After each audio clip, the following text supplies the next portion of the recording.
우리가 길을 가다 보면 참으로 많은 사람들을 만납니다. 생전 처음 만난 사람인데도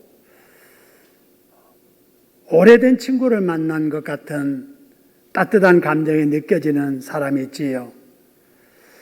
바로 그것은 내가 좋아하는 그 사람을 닮았기 때문에 그렇습니다. 근데 사람이 아무리 닮았다고 해도 다 똑같지는 않습니다. 사람이 이렇게 많아도 세상에 똑같은 사람은 하나도 없습니다. 왜냐하면은 사람이 가지고 있는 유전인자, DNA가 다르기 때문에 그렇습니다. 그래서 일란성 쌍둥이라 할지라도 다릅니다. 겉모양 자세히 뜯어봐도 부모가 구분할 만큼 다른 면이 있습니다. 사람마다 그래서 외모가 다르고 성격이 다르지요. 개성이 다르고 목소리도 다르며 말하는 습관도 다르고 가장 중요한 판단하는 생각도 다릅니다. 여러분, 이렇게 다른 두 사람이 만나서 부부가 되어 가정을 이루는 것입니다. 이렇게 다른 사람들이 모여서 한 반을 이루고 한 회사를 이루며 한 공동체를 누리며 살아갑니다. 우리 같은 한 공간이 예배당에도 지금 모여 있습니다마는 우리들이 다 다릅니다. 그렇기 때문에 다른 사람들이 모인 가정이든 회사든 학교든 교회든 그 속에서 부딪히면서 생각지도 못할 문제들이 자주 일어납니다.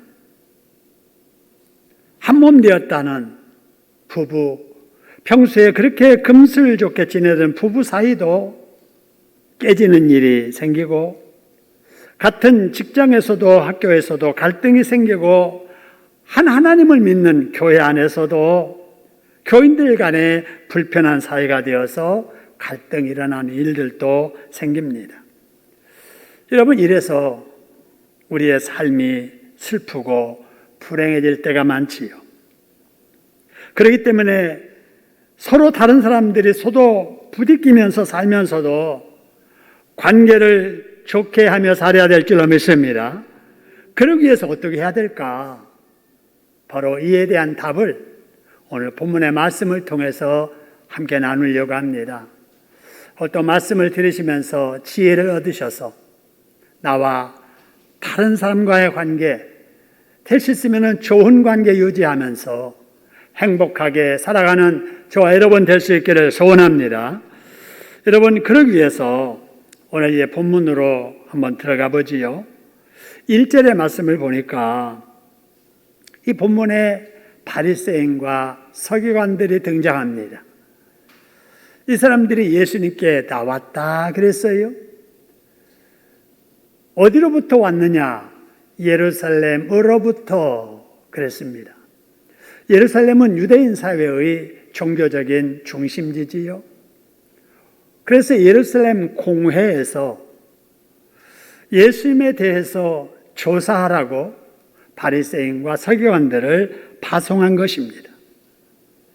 이 조사단의 활동 목적은 갑자기 이스라엘 사회에 예수라는 사람이 나타나서 이적을 보여주면서 가르침을 전하자 많은 사람들이 따르는데, 도대체 이 예수라는 사람이 어떤 사람인가? 어떤 내용을 가르치는가? 어떻게 이적을 베푸는가? 바로 이런 것들을 살펴서 예수님을 고발할 건수를 찾는 일을 하려고 이들이 파송된 것입니다. 그래서 이들이, 여러분, 요즘 대선 주자들이 가는 데마다 기자들이 따라다니면서 말 한마디 행동 하나 다 이렇게 체크했다가 여러분 문제 삼고 보도하고 이러는 것처럼 지금 예수님과 그 제자들 뒤에 예루살렘 공회에서 파송한 바리새인들, 서기관들이 따라다니는 거예요. 자, 그래서 회당에 예수님께서 제자들과 함께 이렇게 가시다가 밀밭 사이를 이렇게 지나가게 됐는데 그날이 안식일이었습니다. 예수님의 제자들이 몹시 시장을 해서 그 익은 밀 이상 몇 개 이렇게 꺾어가지고 비벼서 먹었지요. 바로 이들이 그걸 본 거예요. 그러고 나서 예수님에게 당신의 제자들이 봐라 지금 안식일에 하지 못할 일을 했다라고 하면서 마태복음 12장 1절 2절에서 문제를 삼는 겁니다. 그 다음에 역시 24절에서 말하기를 예수님께서 귀신들을 쫓아냈을 때 귀신의 왕 바알세불을 힘입어서 지금 귀신을 예수님이 쫓아냈다라고 또 문제를 삼습니다. 그러던 그들이 오늘 본문 2절에서 예수님의 제자들이 식사하는 것을 노려보다가 제자들이 음식 먹기 전에 손을 안 씻고 먹는 거예요. 그걸 딱 보고 지적을 합니다. 어찌하여 당신의 제자들이 장로들의 전통을 범합니까? 라고 이렇게 문제를 삼는 겁니다. 여러분 여기까지 해서 한번 생각해 보지요. 여러분 바리새인과 서기관들이 어떤 사람입니까? 이들은 하나님을 믿는 사람들이에요. 믿어도 보통 믿는 사람들이 아닙니다. 철저하게 율법대로 열심히 믿는다고 소문난 사람들입니다. 그런데 지금 하는 짓들을 보세요. 하는 말을 보세요. 하는 행동을 보세요. 아주 못된 것들만 골라 하고 있습니다. 보는 것마다 좋은 것도 많이 있을 텐데 그거 안 보이는 거예요. 문제될 것만 노려보는 것입니다. 하는 말을 보세요. 긍정적인 말이 많은데도 불구하고 부정적인 말만 골라 합니다. 하는 행동마다 문제 만들어 시비 걸고 넘어지는 거예요. 여러분 여기서 하나님 믿는 사람들은 이렇게 살면 안 될 줄로 믿습니다. 우리가 누구를 보든지 잘하는 점도 있고 못하는 점도 있잖아요. 장점도 있고 단점도 있잖아요. 우리 예수 믿는 사람들은 누구를 대하든지 단점보다는 장점 보려고 노력해야 될 줄로 믿습니다. 그래서 남에게 그 사람에 대해서 말을 해도 장점을 말해주고 그 사람에 대해서 좋게 말해주는 사람이 돼야 되지. 현미경 가지고 그 사람 들여다보듯이 약점 찾아내가지고 남에게 비난하고 정죄하고 그러면은 안 되잖아요. 여러분, 우리는 예수 믿는 사람들, 하나님 믿는 사람들이에요. 상대방의 장점을 봐주고 남의 말을 좋게 해주며 살아가는 우리들이 돼야 될 줄로 믿습니다. 자, 그 다음에 이제 2절 다시 봅니다. 여러분, 바리새인과 서기관들이 말하기를 예수님의 제자들이 장로들의 전통을 범했다라고 하는데 이 장로들의 전통이 뭘까 하는 거지요. 여러분, 이 당시 유대인들에게는 두 가지 율법이 있었습니다. 하나는 모세가 하나님께 받은 것을 기록한 바로 모세 오경이라고 하는 율법이 있고요. 그 다음에 이 율법을 어떻게 하면 잘 지킬까 해서 시행세칙들을 쭉 이렇게 구전으로 내려오는 바로 규례가 있었습니다. 이것을 구전유전이라고 합니다. 입을 통해서 전해 내려오는 규례라고 하는 것이지요. 여러분, 이것을 바로 장로들의 유전이라고 하는 것입니다. 그래서 이러한 시행세칙들, 여러분 이것은 하나님이 만든 건 아니잖아요. 율법은 율법대로 있고 그 율법을 어떻게 잘 지킬까 해서 사람들이 이것도 만들고 저것도 만들고 쭉 해서 시행세칙들을 만들어 놓은 것이 장로들의 유전인데 이거는 사람들이 만든 것이지요. 여러분 여기서 여러분 문제가 되는 것은 본문에서 음식 먹기 전에 손 씻는 것입니다. 여러분 식사하기 전에 손 씻는 것은 아주 위생상 좋은 일이잖아요. 그래서 애들이 식사하려고 할 때 애들아 너 손 씻었니?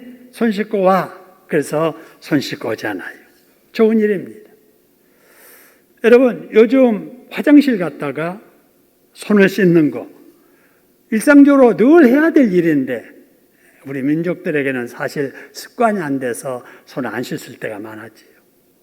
그래서 서양 사람들의 생각을 이렇게 들어보니까 한국 사람들 화장실 갔다 와서 손 안 씻는다 이걸 알고 악수하는 것을 되게 꺼려하는 사람을 제가 봤습니다.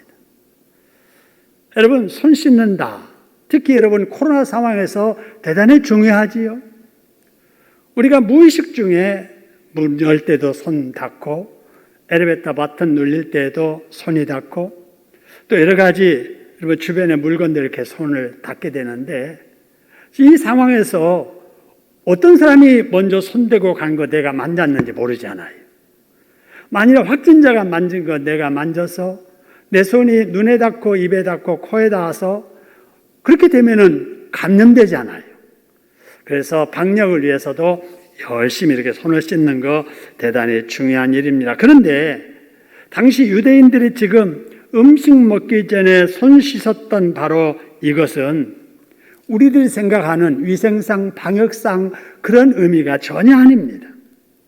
여러분, 본래 유대인들이 손을 씻기 시작한 것은 제사장들이 성막에 들어가기 전에 그 입구에 있었던 물두멍에 있는 물에 손을 씻는 데서부터 시작을 하였었지요. 왜냐하면은 여러분 제사장들이 하는 일은 제물을 하나님께 바치는 제사 일이었잖아요.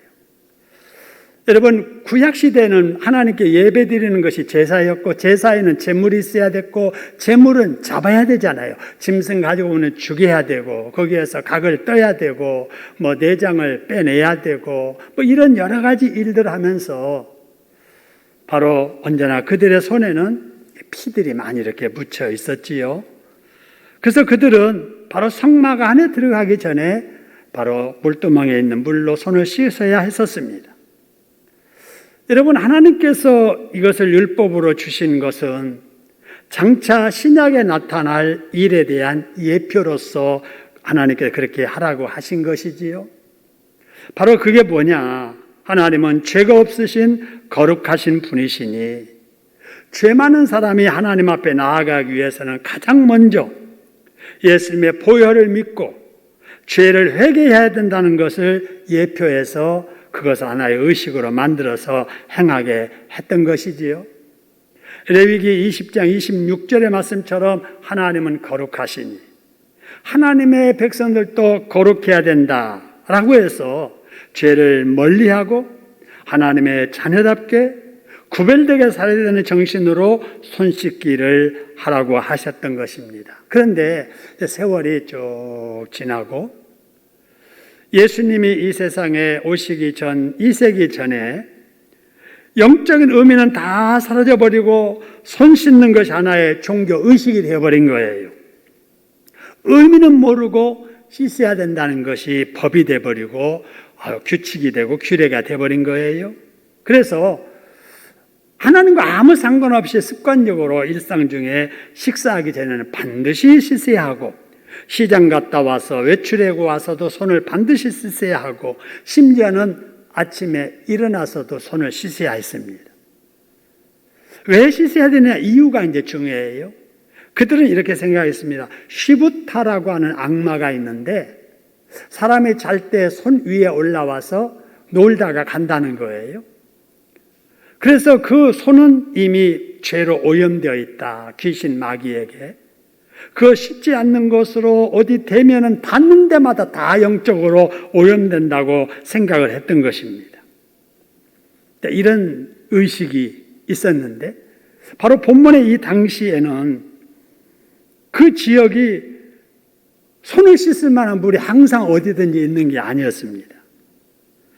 그래서 예수님의 제자들도 이때 손을 씻을 만한 물이 없어서 손을 씻지 않고 음식을 먹었을 수도 있고 아니면 물이 있다 손 치더라도 이거 뭐 손 안 씻었다고 우리가 영적으로 죄 짓는 것이 아니야 라고 하는 성숙한 신앙 때문에 그냥 손 씻지 않고 음식을 먹을 수도 있었을 거예요. 그러나 이들의 행동 하나하나를 지켜보던 서기관들이나 바리새인들이 볼 때는 달랐습니다. 예수님의 제자들이 손을 씻지 않고 음식 먹는 것은 2절의 말씀처럼 유대인의 전통 교리를 무시하는 것으로 여겼고 영적으로 오염되었다고 여기고 예수님에게 따지기를 왜 너희들은 장로의 전통을 범하느냐고 정죄했던 것입니다. 자기들이 만든 기준을 가지고 하나님이신 예수님이 하는 것을 정죄하고 예수님의 제자들이 하는 일을 정죄한 것입니다.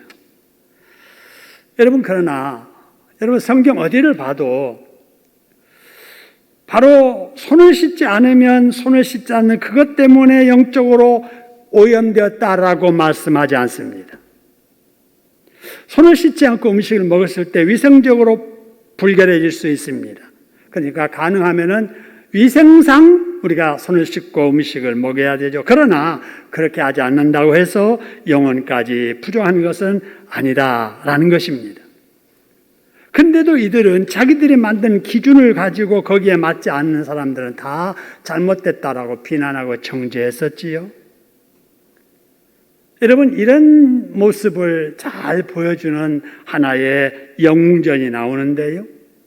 고대 그리스의 역사가인 플루타르코스가 고대 영웅들에 대한 이야기를 쭉 기록한 책입니다. 이 책이 우리나라에도 소개되어서 번역되었고 특히 이 책이 어린이들을 교훈하기 위한 목적으로 많이 읽혀지고 있는데 그 이야기 중에 이런 이야기가 있습니다. 프로크루테스라고 하는 악당이 어느 마을에 살고 있었는데 이 악당이 이제 밖에 나갑니다. 그래서 아무나 잡아옵니다. 잡아가지고 자기 집에 있는 침대에다가 뉘어놓아요. 그리고 침대보다 더 작은 사람은 그를 늘려가지고 죽입니다. 여러분, 사람을 침대에 맞추어서 늘려버리는 거예요. 그러니까 막 뼈가 으스러지면서 죽는 거예요. 자기 침대에 맞지 않으니까 너는 죽어야 돼. 그리고 이제 밖에 가서 다른 사람을 잡아옵니다. 자기 침대에다 뉘습니다. 근데 자기 침대보다 더 커요. 키가 큽니다. 그러면은 키가 크다고 침대 밖으로 나온 몸을, 지체를 잘라서 죽이는 거예요. 세상에 이런 사람들이 다 있을 수가 있나요? 여러분, 그런데 오늘날에도 이런 식으로 자기 침대 같은 자기 기준의 틀을 딱 가지고 자기 마음에 맞고 자기 기준에 맞으면 맞는 거고 자기 기준에 틀리면 틀리다고 하는 사람들이 많이 있습니다. 성경은 상관없어요. 자기 기준을 가지고 성경을 판단하고 사람을 판단하고 정죄하는 거예요. 이런 사람을 뭐라고 하느냐? 조금 어려운 말로 프로크루테스의 침대 성향을 가진 사람이라 이렇게 말합니다. 여러분, 어리석은 일이지요. 하나님을 믿고 예수 믿는 사람이라면 이렇게 살아서는 안 될 줄로 믿습니다. 자기 마음에 맞아야 좋다 하고 자기 기분에 맞지 않으면 모든 것이 잘못된 것처럼 판단하고 정죄하고 그렇게 하면 안 된다. 여러분, 우리 예수 믿는 사람들은 적어도 가치 판단의 기준이 내 생각, 내 기분이 아니라 영원 불변한 하나님의 말씀, 성경이어야 될 줄로 믿습니다. 그래서 늘 성경 말씀을 판단의 기준 삼고 성경 말씀에 맞춰 살려고 노력하는 거, 이게 신앙생활입니다. 할렐루야. 뭐 날 지키는 거, 종교 의식에 참여하는 거, 이거는 다른 종교인들과 똑같아요. 우리 예수 믿는 사람들은 내 생각이 아니고 지금까지 해왔던 대로가 아니고 성경 말씀대로 살아가려고 몸부림치는 여러분, 이런 삶을 살아야 될 줄로 믿습니다. 그런데 바리새인들, 서기관들은 그러지 않았다는 거예요. 자기들의 생각으로 하나님의 말씀까지 편한 대로 해석을 하는 거예요. 그걸 예수님께서 지적하십니다. 4절에 보니까 바로 자식이 부모의 어떤 그 관계입니다. 하나님께서는 분명히 말씀하시죠. 자식이라면은 네 부모 공경해라. 이유 없는 거예요. 자식이기 때문에 부모 공경하라는 거예요.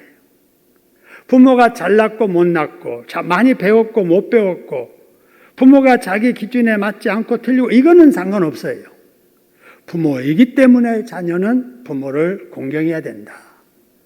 근데 그러지 않는 자는 반드시 죽임을 당하리라고 말씀하셨잖아요. 그럼에도 불구하고 유대인들, 바리새인들은 어떻게 생각했느냐? 5절, 6절에 보니까 자식이라면 마땅히 부모가 경제활동 못할 때 뭐 호사시켜지는 못해도 기본적으로 먹고 살만한 용돈은 드려야 되는데도 불구하고 그 의무를 하기 싫으니까 뭐라고 하느냐? 이렇게 말하는 거예요. 나는 내 부모보다도 크신 하나님 아버지께 헌금 다 드렸으니 내 육신의 부모에게는 용돈 드리지 않아도 된다 하면서 부모 공경을 안 한다 그 말입니다. 이거를 마가복음 7장 11절에서는 고르반이라고 합니다. 무슨 말입니까? 내가 하나님께 헌금 드렸으니 나는 부모에게 드려야 될 경제적인 부담 면제받았다는 거예요. 자, 하나님의 말씀을 자기 생각으로 해석해서 그 말씀의 의무를 면제받으려고 하는, 여러분 이 얼마나 교활합니까? 겉으로는 하나님을 잘 믿는 것 같지만 하나님의 말씀까지도 자기 기준으로 해석을 해서 이용하는 거예요. 여러분, 우리가 믿어도 이렇게 믿으면 안 될 줄로 믿습니다. 우리가 성경에 어긋나는 짓을 하면서도 자꾸 자기가 합리화시키는 거예요. 그래서 자기 어떤 기준대로 살아가는 것을 신앙생활로 착각을 하는 겁니다. 그래서 디모데전서 5장 8절에서도 이렇게 말씀합니다.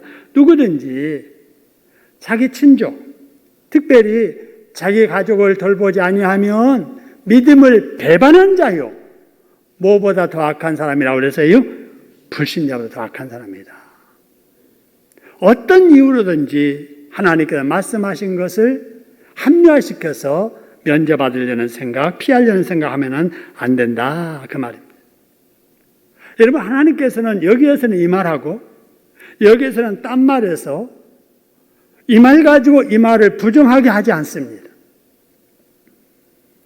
하나님 아버지도 잘 섬겨야 되지만 여러분, 육신의 부모도 우리가 효도해야 될 줄로 믿습니다. 이렇게 가르치지, 너희들 불신자들이 안 하는 하나님 공경 잘하니까 내가 부모 공경에 대한 의무는 면제해 줄게, 이게 아니라 그 말입니다. 우리는 하나님을 사랑하는 것처럼 부부간에도 사랑해야 되고 가족도 사랑해야 될 줄로 믿습니다. 그래서 제대로 믿는 사람은 부부간에 금슬 좋고 친지와 가족 간에 화목하며 지내는 거예요. 그러면 내 부모, 내 가족만 그러느냐? 아니에요. 내 이웃을 네 몸처럼 사랑하라고 하신 그 주님의 말씀, 하나님의 말씀으로 알고 믿는 사람은 남도 이웃도 최선을 다해서 아끼고 위해주고 사랑해주고 축복해주면서 도우면서 사는 거지요. 신앙생활하면서 어떤 제도와 전통, 내가 해왔던 어떤 습관을 하나님 말씀보다 앞세우면 절대 안 됩니다. 하나님 말씀보다 전통이 앞서서도 아니 됩니다. 그런데도 만일에 그렇게 비슷하게 사는 사람이 있다면 그 사람이야말로 현대판 바리새인이요, 현대판 서기관이 아니겠습니까? 이런 사람에 대해서 예수님께서 3절에서 말씀하시기를 아주 중요한 말씀을 하십니다. 너희는 어찌하여 너희의 전통으로 뭘 하느냐 그래서요? 하나님의 계명을 범하느냐. 너희는 어찌하여 네 기준 가지고 하나님의 성경 말씀을 범하느냐 하는 것입니다. 여러분, 사람을 대할 때 꼭 이 점을 우리가 기억해야 됩니다. 여러분, 사람마다 다 형편이 다르고 생각이 다른데 성경에도 없는 자기 기준을 가지고 자기와 다른 사람을 정죄하면 안 된다 그 말입니다. 여러분, 많은 사람들이 착각을 합니다. 어떤 착각을 하느냐? 다른 것과 틀린 것을 혼동하는 거예요. 여러분, 틀린 것은 분명히 틀린 거지요. 그런데 다른 것까지 다르다고 틀렸다고 하면 안 되잖아요.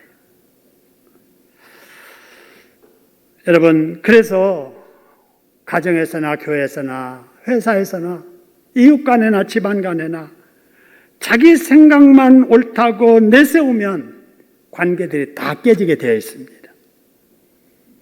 앞서 말씀드린 바와 같이 아무리 부모이고 형제이고 같은 교인이라고 해도 다릅니다. DNA가 달라요. 외모 다르고 성격 다르고 개성 다르고 살아가는 환경 다르고 중요한 것은 생각도 다릅니다. 그러나 사람이 아무리 달라도 하나 될 수 있는 길이 있습니다. 할렐루야.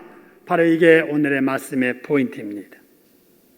여러분, 서로 다른 사람들, 다른 사람이 만나 부부된 가정, 여러분, 다른 사람이 모인 직장 생활과 학교, 교회 생활, 어떻게 하나 되게 할 수 있는가라고 하는 것입니다. 바로 그것은 서로 예수 믿고 서로 성령 말씀대로 살려고 노력하는 것입니다. 할렐루야.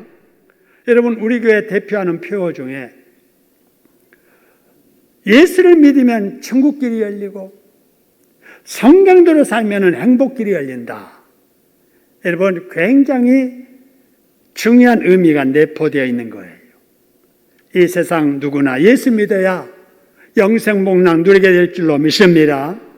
이 땅에 사는 날 동안에 성경 말씀대로 살아야 행복길이 열리게 될 줄로 믿습니다.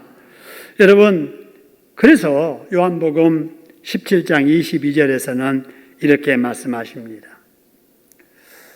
여러분, 예수님께서 이 세상에 왜 오셨을까? 여러 이유가 있지만 그중 하나가 이 세상 사람 하나 되게 하려 오셨다는 거예요. 여러분, 사람이 죄를 짓고 나서 하나님과 멀어져 버렸잖아요. 하나님과 멀어지니까 마귀의 영향을 받아서 마귀의 성향대로 살아갑니다. 그래서 이 세상 사람들의 마귀의 영향받은 바로 그 삶의 모습은 자꾸 갈라놓는 거예요. 갈라놓는. 여러분, 내년에 대통령 선거를 앞에 두고 여야 대통령 되겠다는 사람들이 다니면서 여러 가지 활동하고 또 토론하고 뭐 이렇게 하는데 보세요. 여러분, 어떻게 하든지 상대방의 약점 잡아내고 말 속에 실수한 것 잡아내가지고 유권자와 관계를 벌어지게 만들려고 하는 이런 일들을 하잖아요. 그런 것들을 여러분 이렇게 보면서 저게 마귀의 영향을 받는 사람들의 모습이구나. 이걸 우리는 깨달아야 돼요. 내가 어느 정당을 지지하고 어느 후보를 지지하든지 상관없이 믿지 않는 사람들의 정신세계는 마귀가 지배하고 마귀의 목적은 저렇게 약점 잡아 문제 삼아 이간시키는 이런 일을 하는구나. 이거를 우리가 깨달아야 됩니다. 근데 여러분, 예수 믿는 사람들은 예수 영접하는 순간에 성령이 마음속에 들어오고 들어온 성령의 인도 따라 살면 하나 되게 하는 일에 집중해야 됩니다. 할렐루야. 예수님이 하나님과 이렇게 하나 되지 못한 인간관계 회복하시려고 이 세상에 오셔서 예수님이 죽으신 거예요. 그 예수 믿기만 하면은 하나님과 거리가 멀어진 사람들의 그 사이가 하나 되는 역사가 일어나게 되는 겁니다. 할렐루야. 그래서 오늘 말씀 보세요. 내게 주신 영광을 내가 그들에게 주었사오니 이는 우리가 하나 된 것 같이 그들도 뭐 되게 하려 함이라고 그랬어요? 하나 되게 하려 합니다. 하나님은 하나 되기를 원하십니다. 할렐루야. 성령은 하나 되기를 원하십니다. 할렐루야. 근데 사탄, 마귀, 귀신은 하나 되지 않게 하는 거예요. 그럼 우리가 예수 믿으면서 이 땅에 사는 동안에 정말 힘써야 될 일이 무엇인가? 에베소서 4장 3절의 말씀을 보니까 여러분 이런 말씀이 있어요. 평안에 매는 줄로 누가 어떻게 하신 것을? 성령이 하나 되게 하신 것을 뭐 하라고요? 힘써 지켜라. 할렐루야. 그래서 예수 믿는 우리들은 우리 속에 성령께서 하나 되게 하시려고 네가 이해해라, 네가 용서해버려라, 네가 풀어버려라, 자꾸 이렇게 말씀하실 때 네, 그렇게 힘쓰겠습니다 라고 하는 것이 바로 성령의 매는 줄로 하나 되게 하는 것을 힘써 지키는 일이에요. 근데 마귀는 그럴 때마다 아니야, 네가 이번에도 그렇게 하면은 저 사람이 더 교만해질 거야, 너를 무시할 거야, 계속 너를 힘들게 할 거야, 이참에 한번 뿌리를 뽑아버려, 본때를 보여줘야 돼, 자꾸 충동질하는 거예요. 여러분, 이런 마귀의 충동질에 휘둘리면 안 된다고 말입니다. 하나 되게 하시는 성령님의 감동 감화하심에 여러분 순종하고 살려고 애쓰시기를 소원합니다. 여러분, 그리고 늘 우리는 하나님의 말씀대로 순종하며 살려고 애써야 돼요. 예수 믿고 성령의 인도 따라 살면서 하나님의 말씀 순종하며 살려고 최선을 다해야 됩니다. 할렐루야. 그래서 우리가 성경 읽지 않아요. 그래서 성경을 쓰는 거예요. 그래서 우리가 이 시간에도 하나님의 말씀을 같이 나누는 것입니다. 여러분, 이렇게 할 때 하나님의 말씀의 능력이 나타납니다. 여러분, 각자 다른 우리를 하나 되게 하는 능력이 말씀을 통해서, 성령을 통해서 일어납니다. 할렐루야. 각자 매여 사는 우리에게 자유케 하는 능력이 성령의 안에서, 말씀 안에서 일어나게 되는 거예요.